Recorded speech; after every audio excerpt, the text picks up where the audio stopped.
ഏറ്റവും best selling ആയിട്ടുള്ള മോഡലുകളാണ് ഈ കിടക്കുന്നതെല്ലാം. നമ്മളിത് രണ്ട് രീതിയിൽ ചെയ്യുന്നുണ്ട്. അത് നമുക്ക് ഫാക്ടറിയിൽ നിന്ന് കസ്റ്റമറിനെ വെരിഫൈ ചെയ്ത് തന്നെ നമുക്ക് സംസാരിക്കാം. അനന്ത് ബ്രോ, നമ്മൾ ബ്ലൈൻഡ്സ് രണ്ട് ക്വാളിറ്റി ഞാൻ പറഞ്ഞ പോലെ ചെയ്യുന്നുണ്ട്, ബി ഗ്രേഡ്, എ ഗ്രേഡ്. ഇപ്പൊ കസ്റ്റമേഴ്സിന് ഡയറക്റ്റ് കസ്റ്റമേഴ്സിന് നമ്മൾ 70 റുപ്പീസാണ് നമ്മൾ എല്ലാവരുടെ ഡീലേഴ്സിന്റെ അടുത്ത് റെക്കമെൻഡ് ചെയ്യുന്നത്. അതിന്റെ ഒരു കേസ് എന്ന് വെച്ചാൽ ബ്ലൈൻഡ്സ് നമുക്ക് വില കുറയ്ക്കണമെന്നുണ്ടെങ്കിൽ നമ്മൾ എന്ത് ചെയ്യണം? ക്വാളിറ്റിയിൽ കോംപ്രമൈസ് ചെയ്യണം. ഉദാഹരണം എന്താ, ഇത് പെൽമെറ്റ് ആണ്, ഇത് പെൽമെറ്റ്. അപ്പൊ ഇതെന്ന് വെച്ചാൽ നമ്മൾ നല്ല ഗേജ് ഉള്ള പെൽമെറ്റ് ആണ് യൂസ് ചെയ്യുന്നത്. അപ്പൊ ഇത് നമ്മൾ പ്രൈസ് നമ്മൾ കുറയ്ക്കുന്ന സമയത്ത് നമ്മൾ ഇതിന്റെ ക്വാളിറ്റി കുറയ്ക്കും. ഇതിപ്പോ എന്റെ ഇരിക്കുന്ന കൺട്രോൾ യൂണിറ്റ് ആണ്, ഇതുണ്ട് കൺട്രോൾ യൂണിറ്റ്. അപ്പൊ കൺട്രോൾ യൂണിറ്റ് ആണെങ്കിലും നമ്മൾ നല്ല കൺട്രോൾ യൂണിറ്റ് ആണ് യൂസ് ചെയ്യുന്നത്. നമ്മളിപ്പോൾ 3-4 വർഷത്തിന് മേലായിട്ട് നമ്മൾ ബ്ലൈൻഡ്സ് ചെയ്യാൻ തുടങ്ങിയിട്ട്, 3-4 വർഷമല്ല, കുറെ നാളുണ്ട്.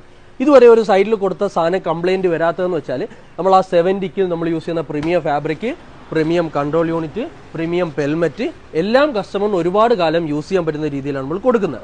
പിന്നെ അനന്ത് ബ്രോ ഇപ്പം ഒരുപാട് നാളൊരു സംഗതി ഇട്ടു, ബ്ലൈൻഡ്സ് ഇട്ടു.